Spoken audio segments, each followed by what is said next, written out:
So this is just after 8:30 or 8:30 hours GMT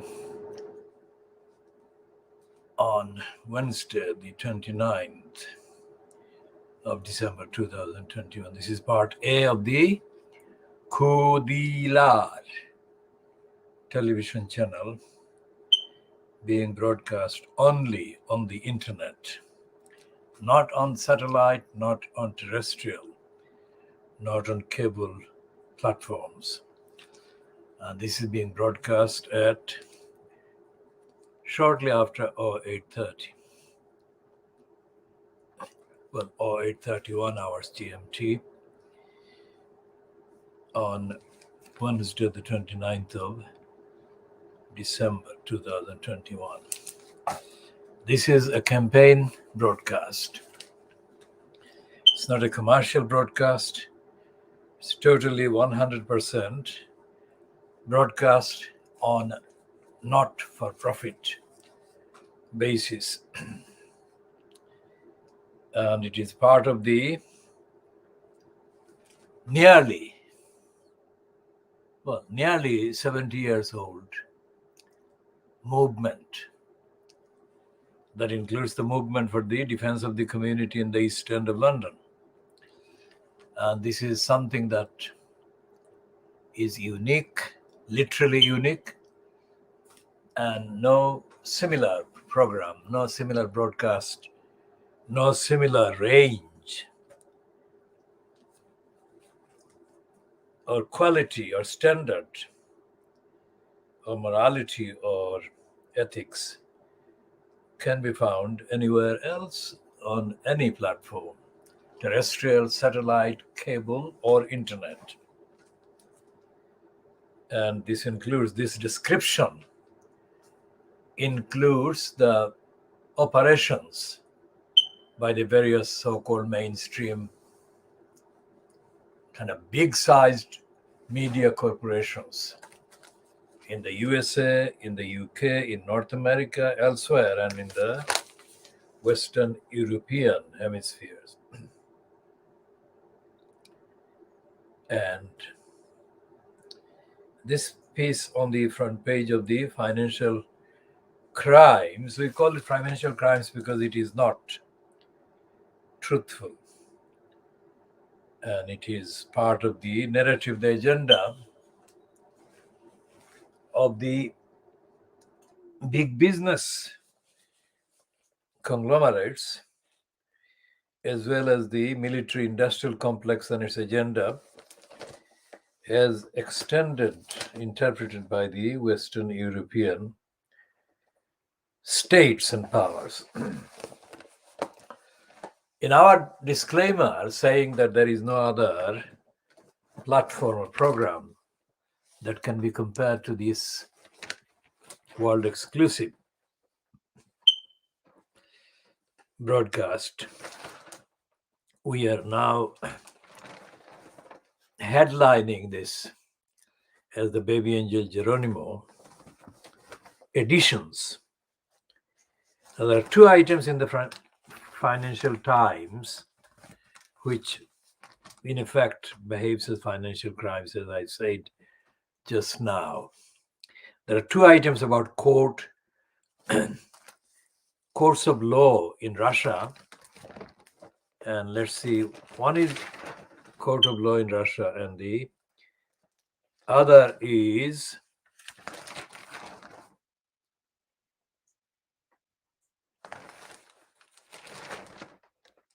German court. Now the German court item is classed as intensive care, and its heading is German court defends disabled rights in COVID triage cases. Now this is a very rare topic and very rare headline in the Financial Crimes. Indeed, rights of the disabled is not something that the Financial Crimes operates to defend. So this is a very rare, exceptional piece I shall go into that in due course in this edition. Because this edition, as I said, this is part of the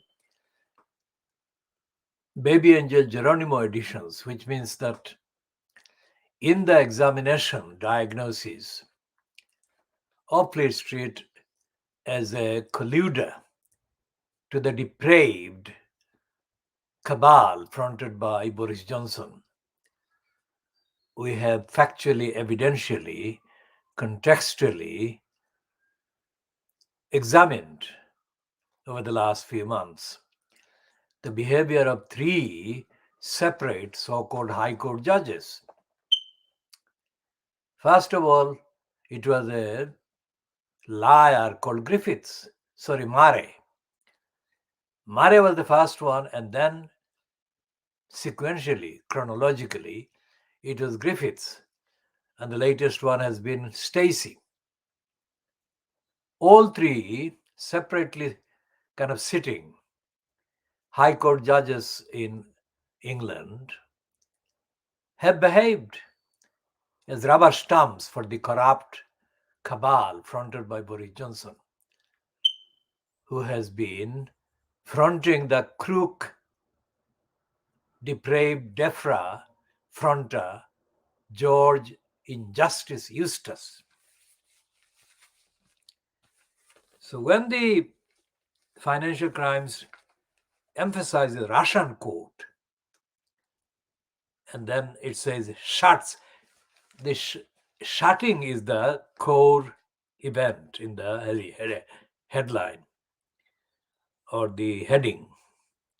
Russian court shuts civil rights group. Now that is a very emotional, kind of powerfully constructed sentence intended to put the maximum blame on the Russian court, which is doing exactly what the High Court did in its three separate rulings against the BabyAngelGeronimo, and as continuation extensions of the agenda articulated by George Injustice Eustace, based on the lies and criminality and the cruelty and injustice constructed by the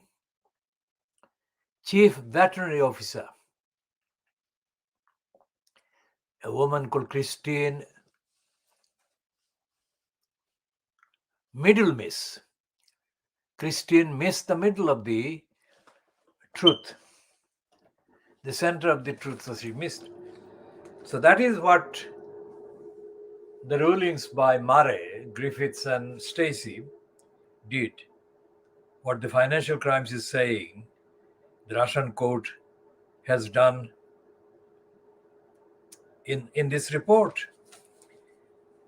So Russia's Supreme Court has ordered the closure of Memorial, the country's oldest civil rights group, after prosecutors accused the organization of failing to properly label itself a foreign agent and suggested it was depicting the Soviet Union too negatively. So it's a clear political agenda. There is no pretense of the separation of the organs of the state. Whereas in the UK, there is a pretense.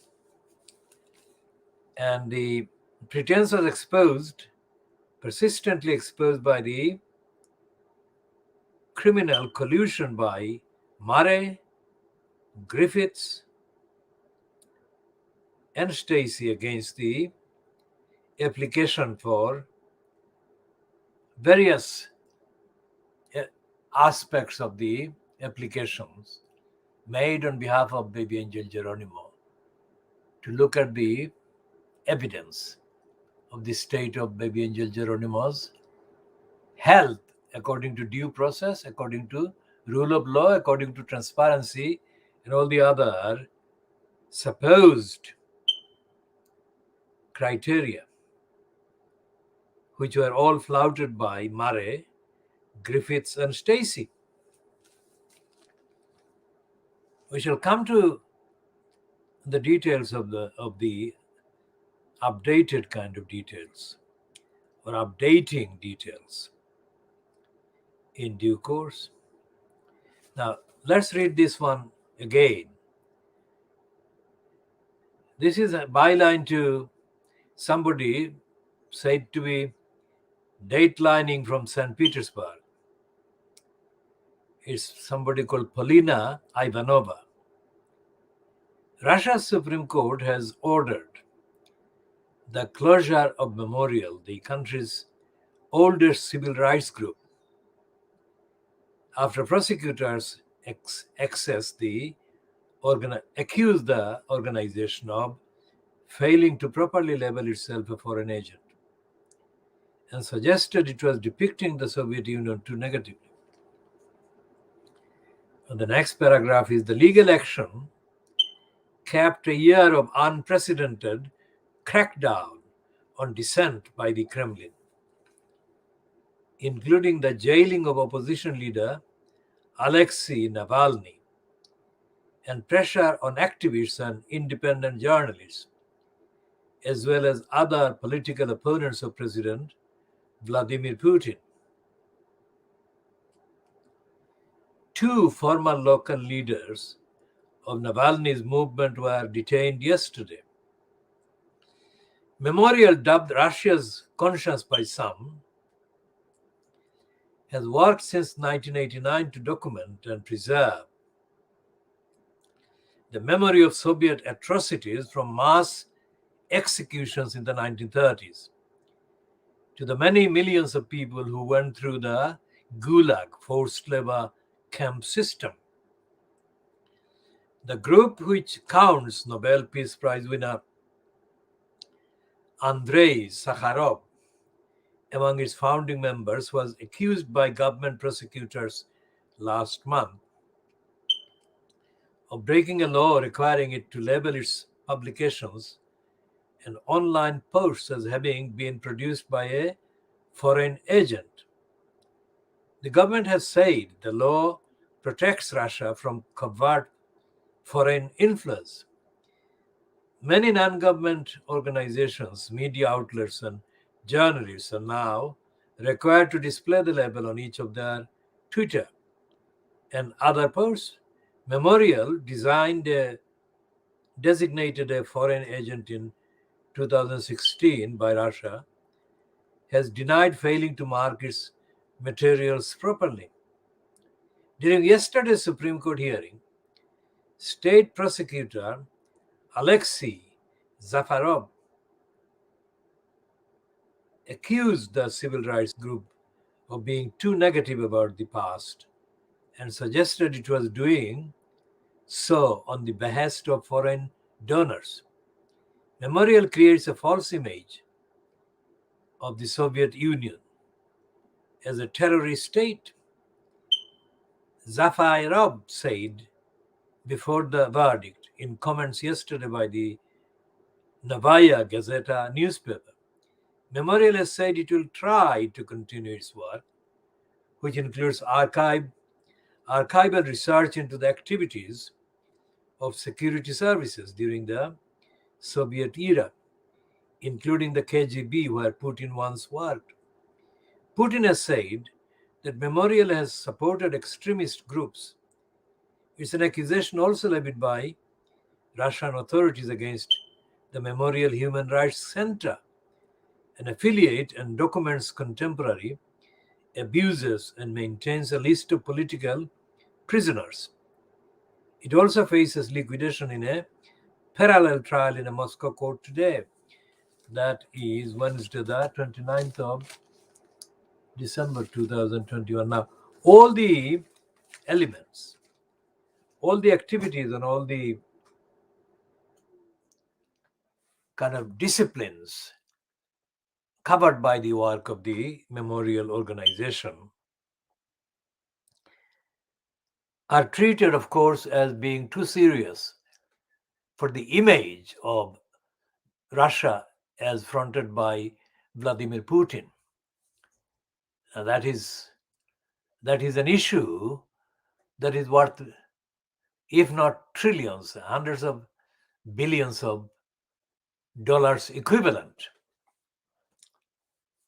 in terms of business, in terms of reputation, in terms of reliability. Now, in the UK, in the High Court, contrary to what David Neuberger claimed in July 2017, the common law devices that Neuberger boasted about when he acted de facto as a prostituted judge, serving the propaganda purpose of the Brexiteers, that the common law devices, David Neuberger effectively meant that the UK's, quote, common law devices had been hampered, held prisoner, and been obstructed by the UK's continuous membership of the European Union. That is a lie, but that is what Neuberger said, and the Neuberger's statement was paraphrased in parts, but he was also quoted by Martin Bentham in the piece on the Evening Standard's Standards website dated the 4th of July 2017.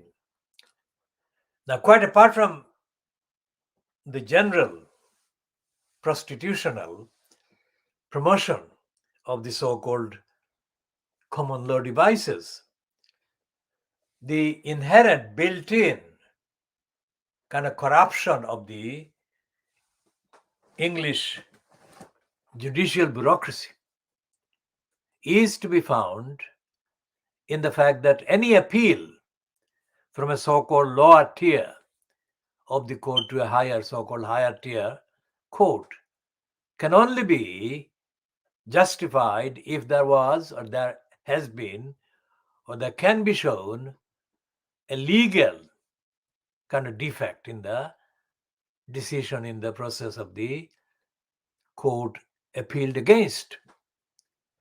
Now, this is not at all an honest arrangement, and it's not a moral arrangement. It's not an ethical arrangement, and it is not an arrangement that conforms to the universal criteria of due process and rule of law. Why? Because if an appeal is only limited, this is a limitation. Appeal is not an open kind of process available to the appellant or intended appellant.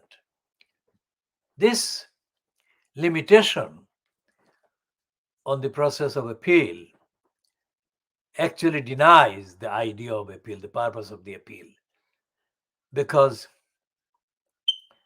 most corrupt and most corrupting impunity that is given to the judges in the English bureaucracy, English legal bureaucracy, English judicial bureaucracy is covered by the general corruption called judicial independence or a judicial decision.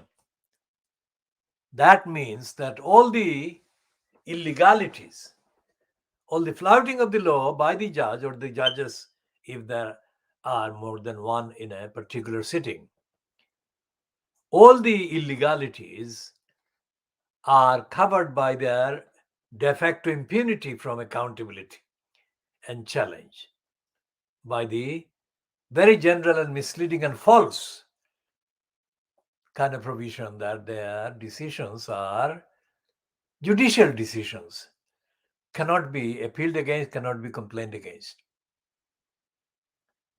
So that narrows the ground and the option for appeal to just what is supposed to be the ground on law, wrong law or the faulty law or the misapplication of the law, which cannot be most of the times cannot be established, because the counter arguments against the appeal and against the appellant is wrongly covered by the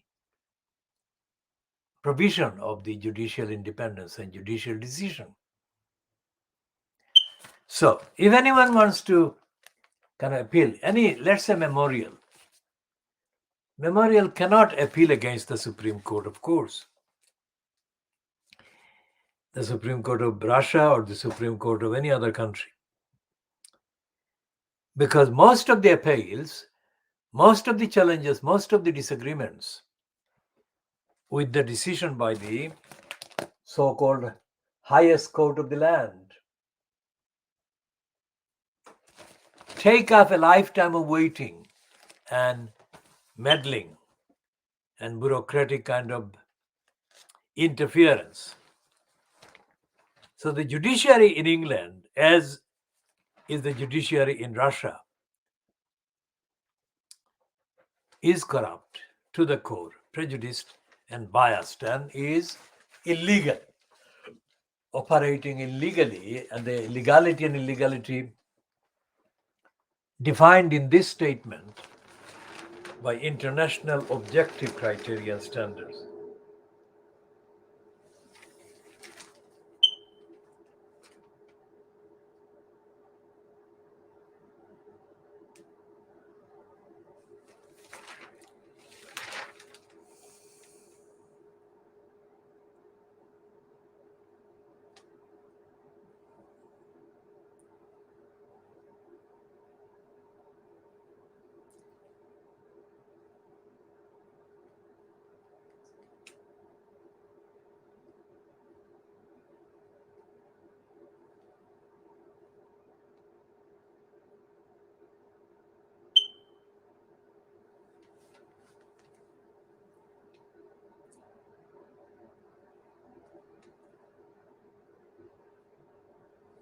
And here is the editorial in the Financial Crimes today. Again, which actually acknowledges in a kind of indirect way the congenital lying personality and congenital illegality, career illegality, and corruption of Boris Johnson. This is the heading that the Financial Crimes has not run ever before. Johnson's disregard for checks and balances. Now, remember the suspension of Parliament by Boris Johnson, who carried out the suspension by lying about the role of the monarch. Because instead of him presenting the kind of proposal to Brenda, who was in Scotland at the time, Johnson sent the other congenital liar, Jacob Rees-Mogg, with a message containing lies and falsehood and misstatements to Brenda for her signature. So that is not in the headline, but let's see if the contents directly or indirectly refer to Boris Johnson lying to the monarch. The UK government has little respect for the limits on executive power. Now, this is also reminiscent of the piece by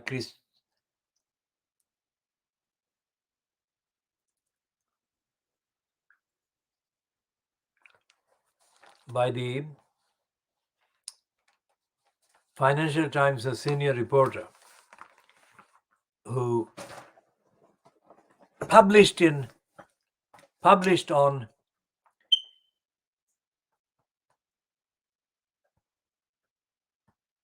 30th of August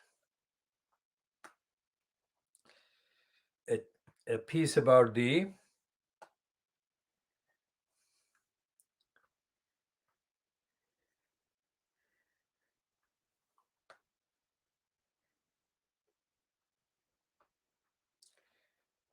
abuse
So what they're saying in the Financial Times belated editorial is what this returning kind of Financial Times senior reporter returning from Newsnight published as notebook, his first notebook on the return to the financial crimes from the BBC. What he said was that civil servants were going out of their way to protect ministers from disclosure or publicity. And he said that ministers were openly denying the duty to observe statutes, acts of parliament like the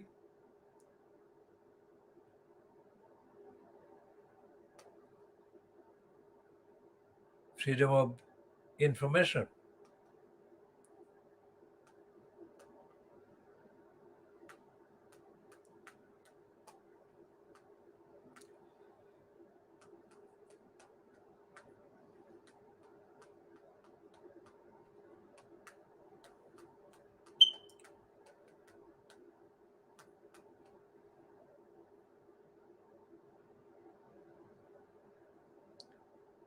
Now, this is the headline to the piece.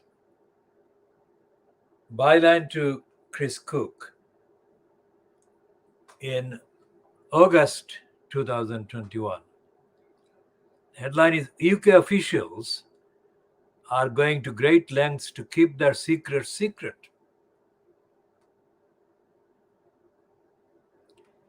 Now, this item was published, although it was posted online and dated the 30th of August.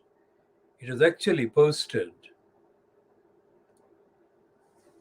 on the 31st, published on the 31st of August in the Financial Times.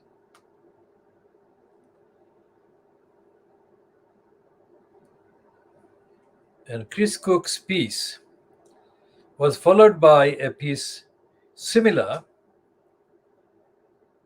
but less direct by the president of the Law Society of England and Wales, which kind of in a style reminiscent of The Guardian, timidly stated the concern that lawyers had, that is, licensed law traders had, about the UK state breaking the requirements of rule of law and due process. So those are the statements that I just put in the context as background. So let's read this piece headed Johnson's Disregard for Checks and Balances. This is the Financial Crimes not mentioning Chris Cook or the Law Society president, but effectively referring to the effects, the narrative, the agenda.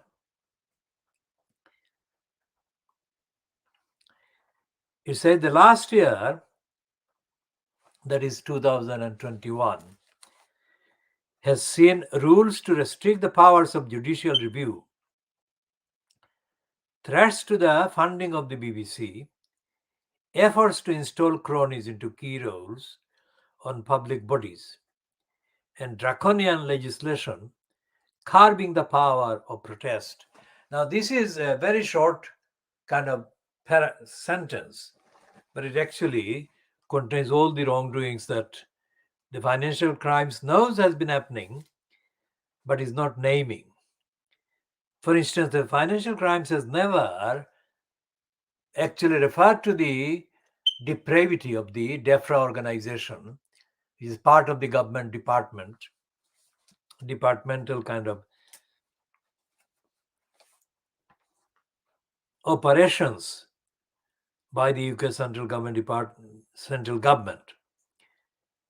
The Financial Crimes has known, because all the evidence against the depraved DEFRA, conspiring for 4 years plus against the perfectly innocent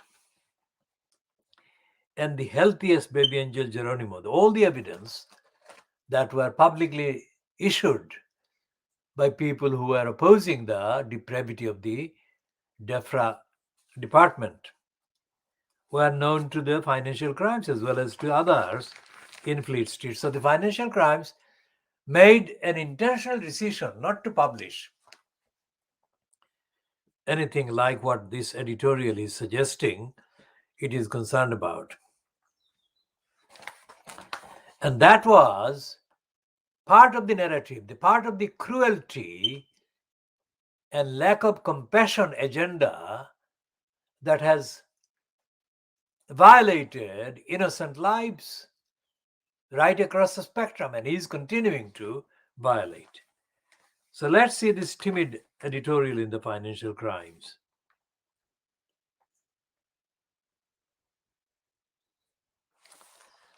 And in the penultimate paragraph, that is the paragraph before the last paragraph, the Financial Crimes says, the adage runs that the price of freedom is eternal vigilance.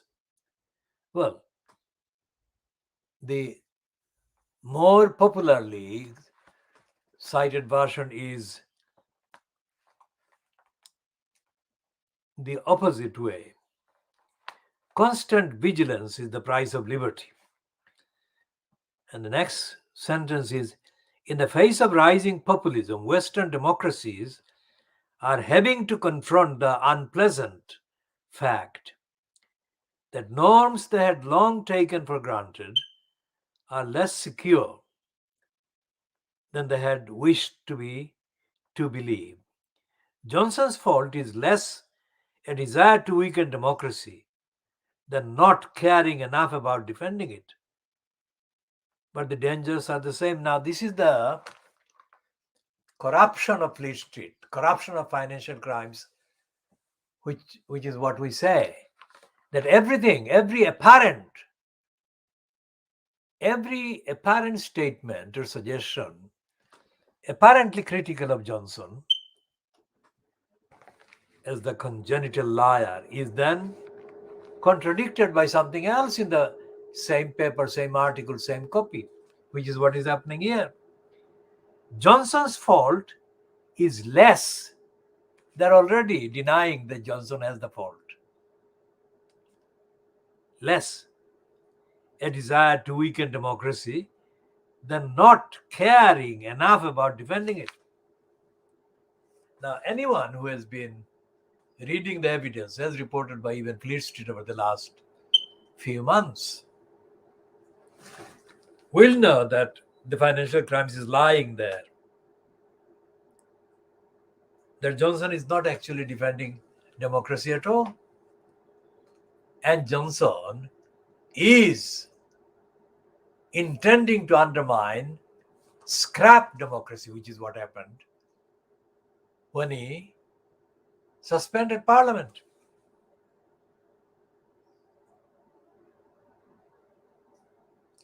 And then the financial crimes, the last paragraph, completely destroyed its own heading.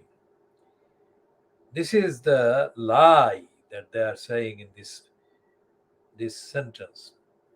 The Conservatives have long prided themselves on defending the UK's institutions. They have not. That's the whole point. And the financial crimes makes its lying even worse. It is time Tory MPs lived up to that reputation and curbed the careless instincts of their own leadership. It doesn't name Johnson.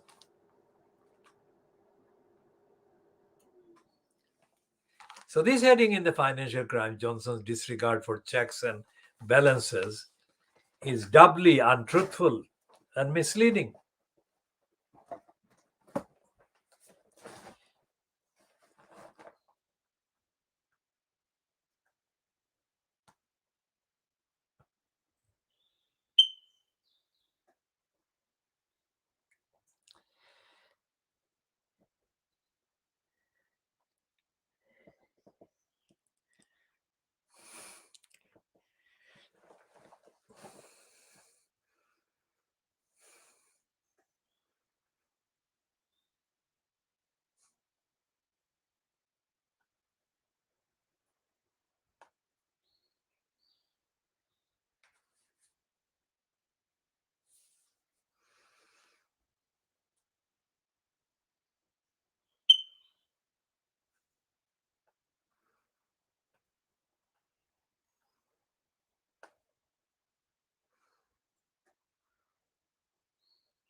So what the financial crimes is saying in this heading, Johnson's disregard for checks and balances, is a contradictory heading.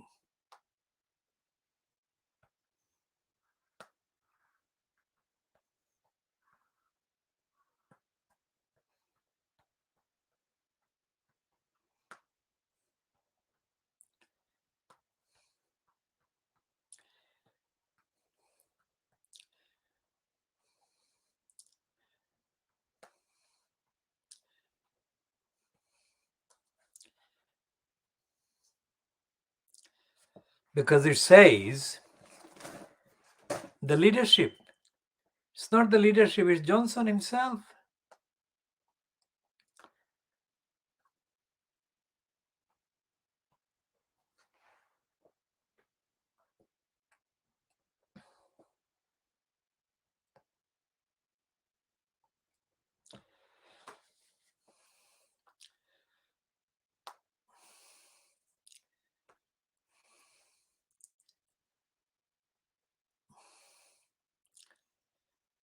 It says that the Conservatives have long prided themselves on defending the UK's institutions.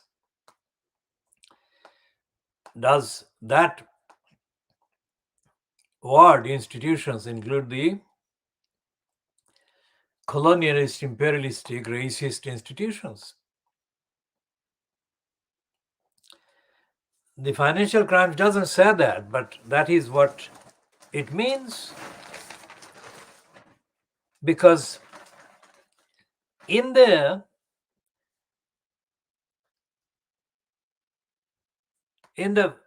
behavior by this government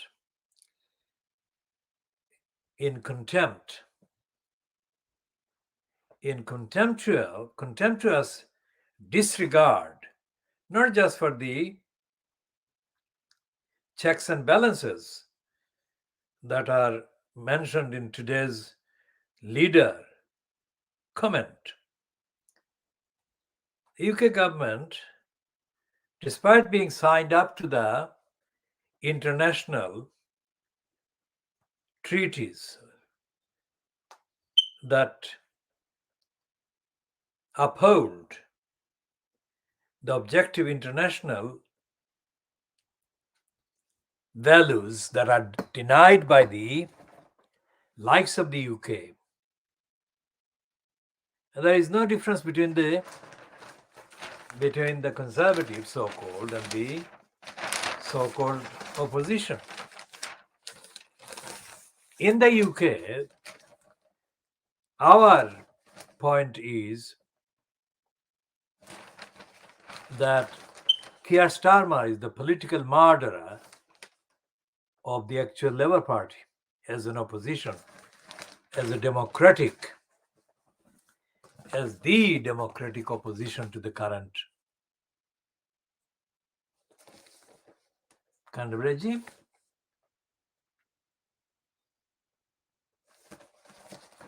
And there is nothing in the Labour Party's stance on anything that actually represent an active democracy, active accountability, active moral accountability.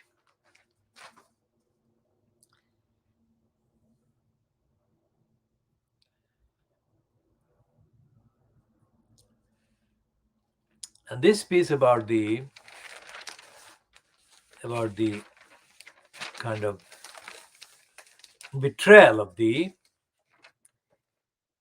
Afghan people by the UK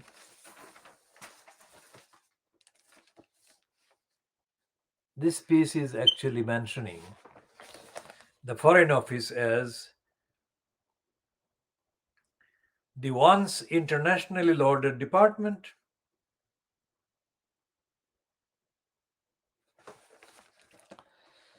Now, that is a fantasy that is not realized by reference to the behavior of the FCO before.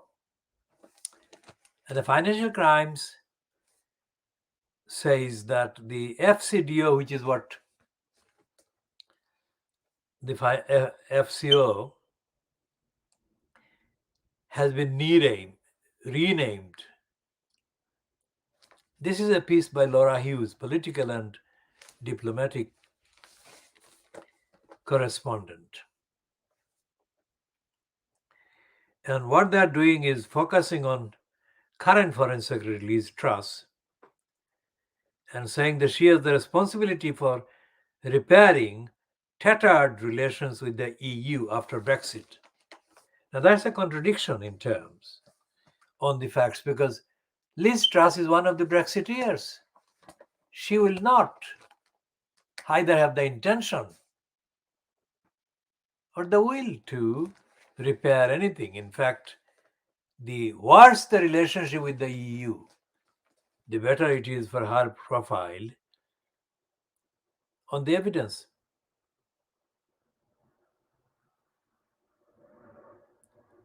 But there are bits and pieces in the piece. Austerity drive takes toll on Foreign Office that are factually correct. But when put together, this piece is as corrupt as the rest of the Financial Times. So we shall talk about the betrayal of the Afghans later, or in another part, another edition.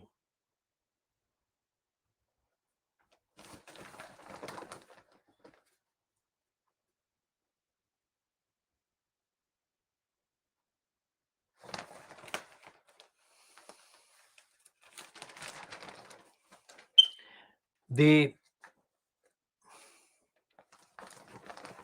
lying statement by David Neuberger about common law devices,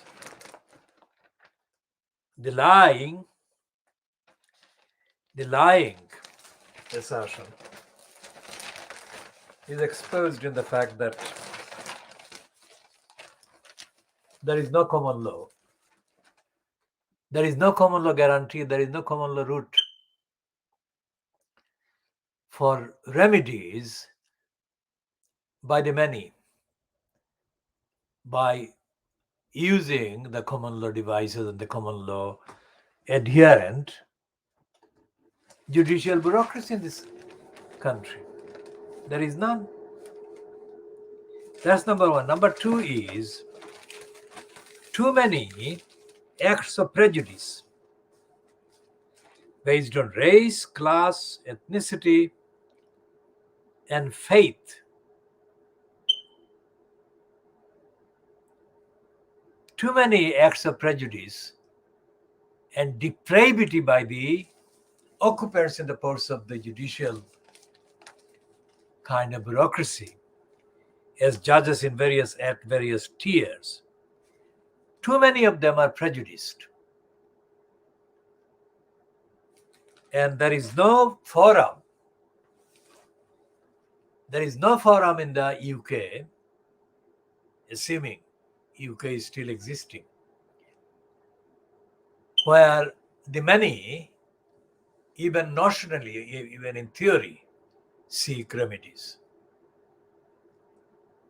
For state corruption, state abuse, and acts of criminality and murder and massacre committed by the state in the name of the state.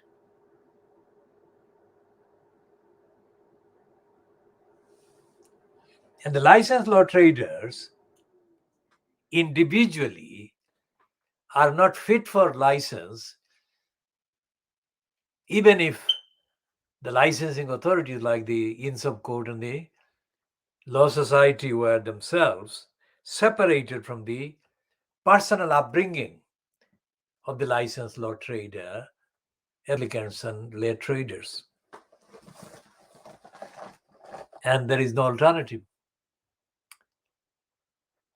So, when you look at the actual evidence, the actual behavior, actual role of the judicial bureaucracy, you find there is no justice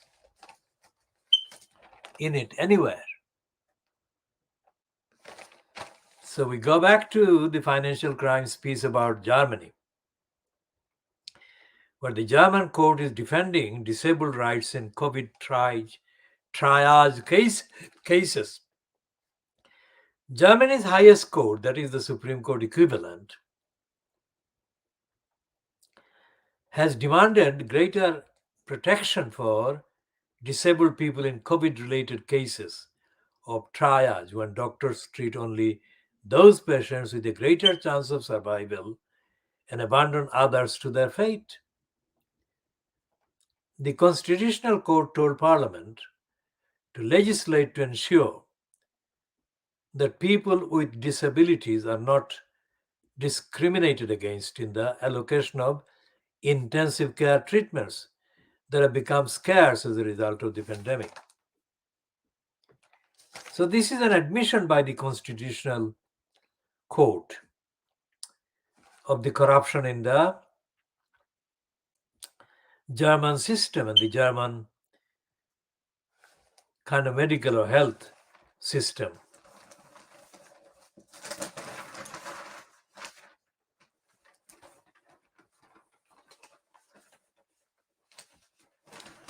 There is a piece in the Financial Crimes about Iran and USA. We shall not talk about that anymore in this edition at the time.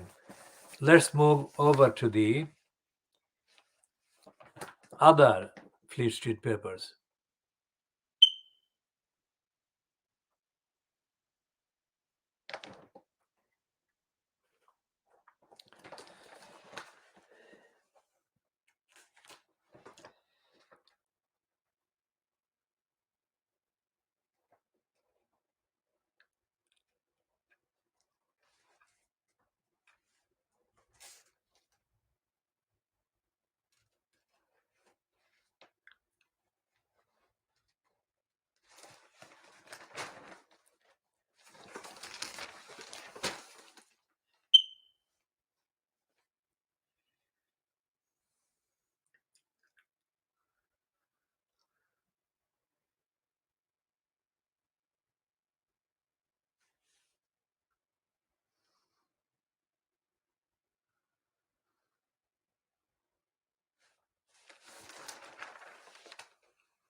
And there is an admission in the Fleet Street papers of their criminality and their cruelty, as well as an admission on the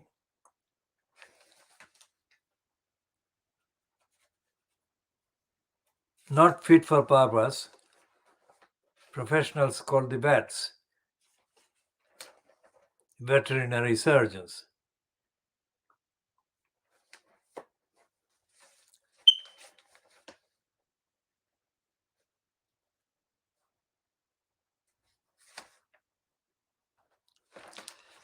Because they are celebrating the murder of a squirrel they have been defaming collectively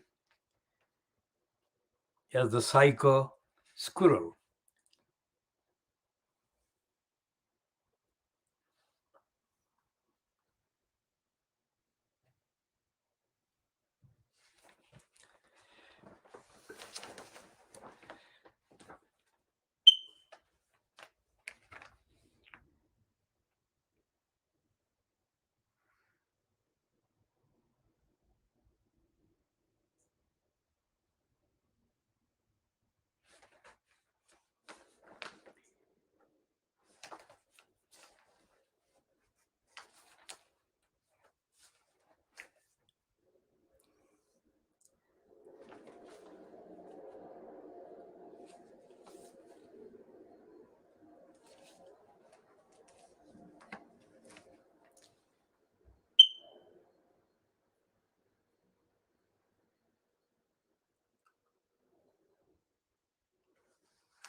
And the Daily Scar is completely full of rubbish. It's more rubbish as compared to the other ones carrying the rubbish.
Now here is a comment in the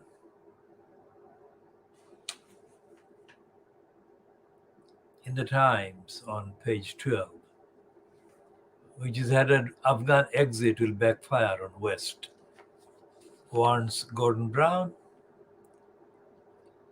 It says Britain's withdrawal from Afghanistan risks creating a new generation of terrorist insurgents and fostering extremist sentiments against the West, Gordon Brown has said. The former Labour Prime Minister described the situation in Afghanistan as harrowing and said that the West was sleepwalking into the world's biggest humanitarian crisis of our times.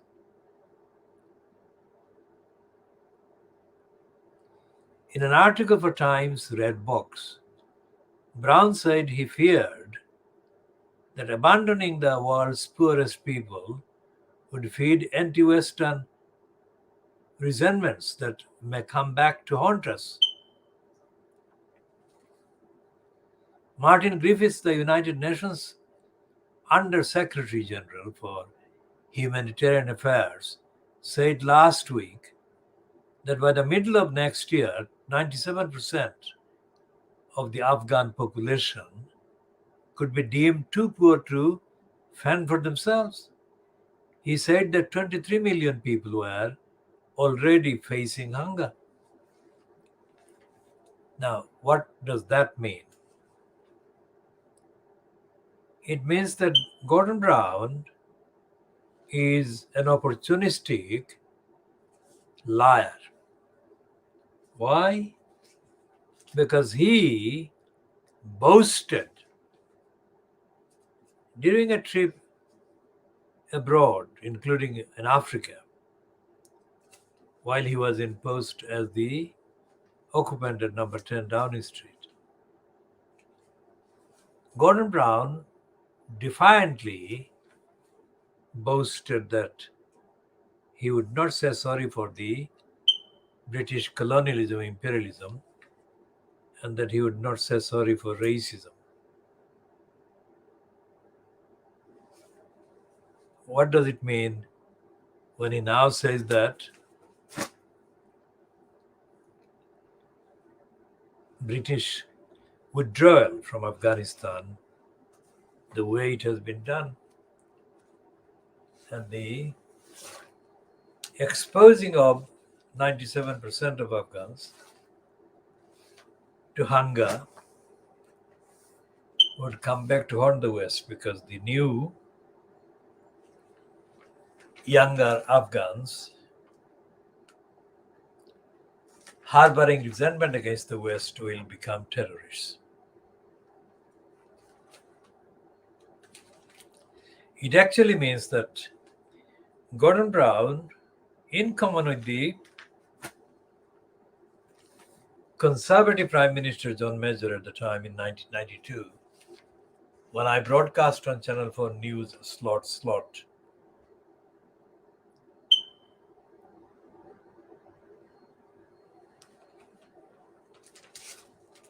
when I said that the origins of the vast majority of people wanting to migrate to the West in order to avoid hunger and other life-threatening situation in the countries of origin would come back to haunt the West unless the Western countries and states immediately began to take action to solve the problems in those countries themselves.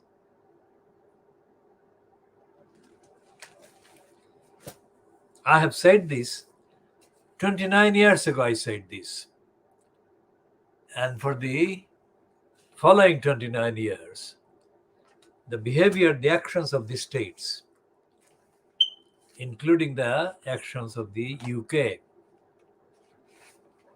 have confounded the problems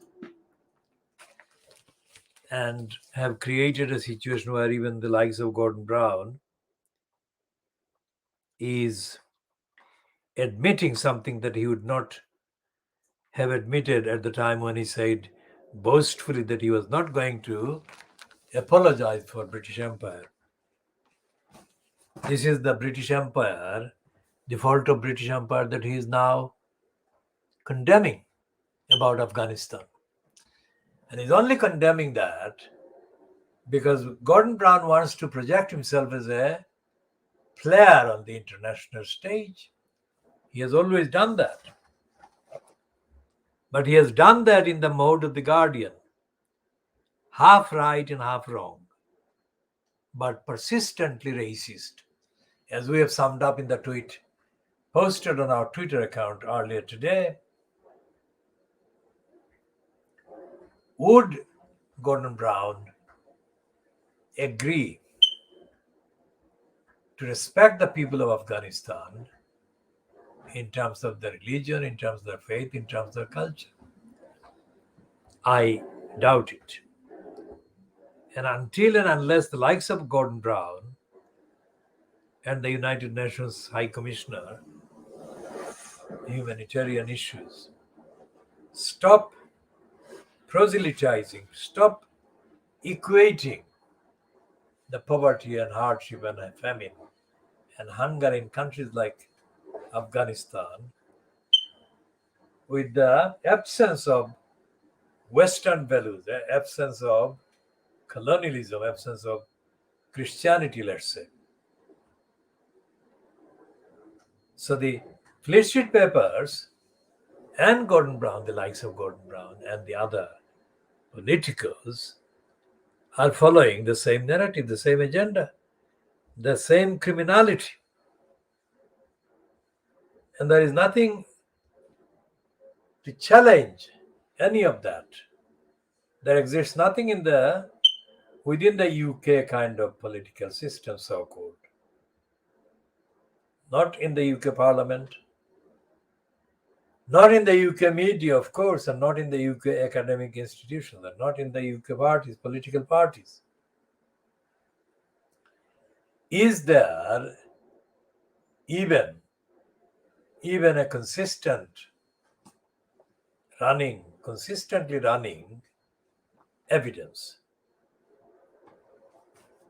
for a moral, ethical, accountable, just, and equal and fair society?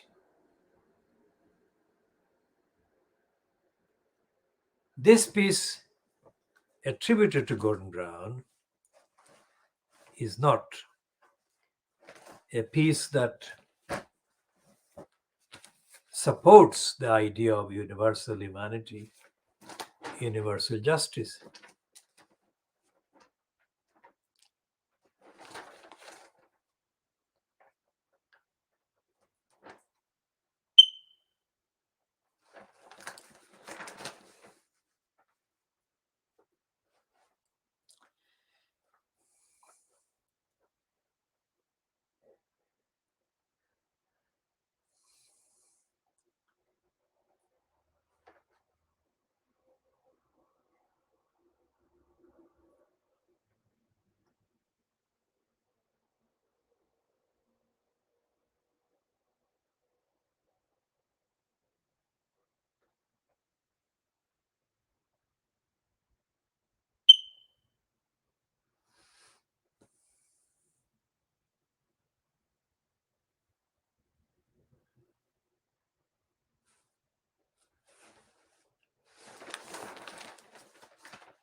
And the defamation of the victim of cruelty by the Daily Mail at the Fleet Street, defamation of the squirrel,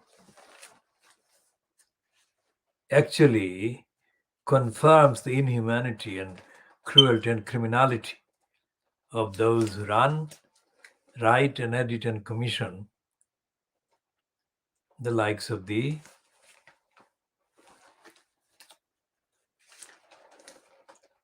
piece in the Daily Mail.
Now this is this front page splash by the Daily Mail newspaper is typical of the contradiction that Fleet Street is. Hospital cases climbing. A serious illness from Omicron remains lower. So where are the hospital cases coming from?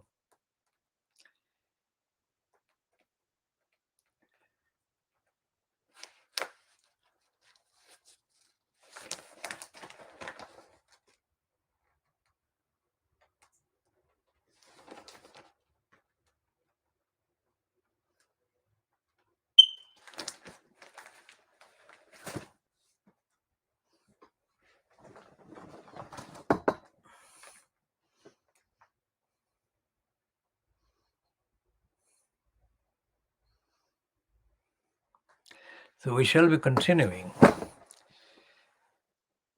in the next editions accordingly.